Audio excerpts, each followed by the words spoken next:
তখন আমার স্বামী আমাকে বলে, তোকে কি কোলে নিয়ে বসে থাকতে হবে? তখন আমি তাকে বললাম, আপনি সবাইকে সমান অধিকার দেন, ভাতিজার অধিকার ভাতিজাকে দেন, মায়ের অধিকার মাকে, আর বউয়ের অধিকার বউকে। তখন সে আমাকে বলে, তোর আবার কিসের অধিকার?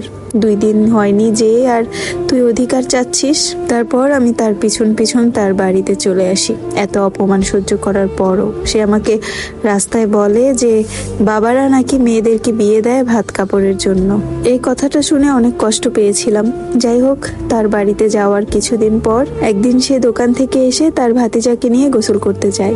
আমি দাঁড়িয়ে দাঁড়িয়ে দেখছিলাম, আর ওই সময় আমার যা এসে তার বাচ্চাকে গোসল করিয়ে নিয়ে যেতে চায়, কিন্তু বাচ্চাটা তার চাচার সাথে গোসল করবে, আর তার মা রাগ দেখিয়ে বাচ্চাটাকে গোসল করিয়ে নিয়ে যেতে চায়। আর তখন বাচ্চাটা জোরে জোরে কান্না করছিল, আর সেই জিদ্দে আমার যা বাচ্চাটার গালে অনেক জোরে একটা থাপ্পড় দেয়। আর ওই সময় আমার শাশুড়ি দৌড়ে চলে আসে। আমার জায়ের বাচ্চাকে আমার স্বামী আর আমার শাশুড়ি এতই ভালোবাসতো যে আমার জায়ের বাচ্চার কান্নার সাথে সাথে ওরাও কান্না করে দেয়। আর আমার শাশুড়ি আমার জাকে অনেকগুলো কথা শোনায়, 1 কথায় 2 কথায় ওদের দুইজনের মধ্যে ঝগড়াও লাগে। তারপর আমার স্বামী খাওয়া দাওয়া করে দোকানে চলে যায়, আর তার কিছুক্ষণ পর আমার ননাস আসে বাড়িতে। আর আমার ননাস এই সমস্ত কিছু ঝগড়ার কথা শুনে সব দোষ আমার দিল। বলল যে দোষ সব কণিকার।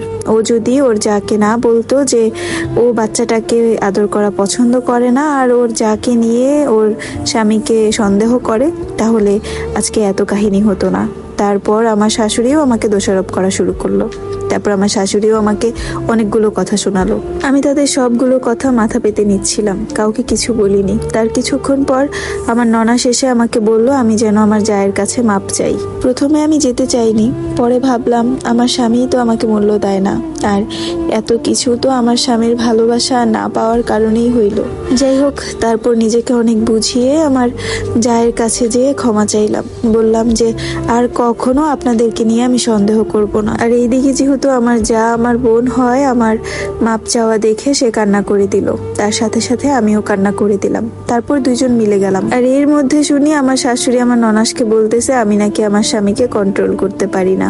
সে আমাকেও বলতো তুমি তোমার স্বামীকে কন্ট্রোল করতে পারো না। আচ্ছা, একটা ছেলেকে কিভাবে কন্ট্রোল করে সে যদি কথাই না শুনে? এভাবেই দিন চলতে লাগলো। তার কিছুদিন পর আমি আমার বাবার বাড়িতে আসলাম, আর তখন আমার ননাস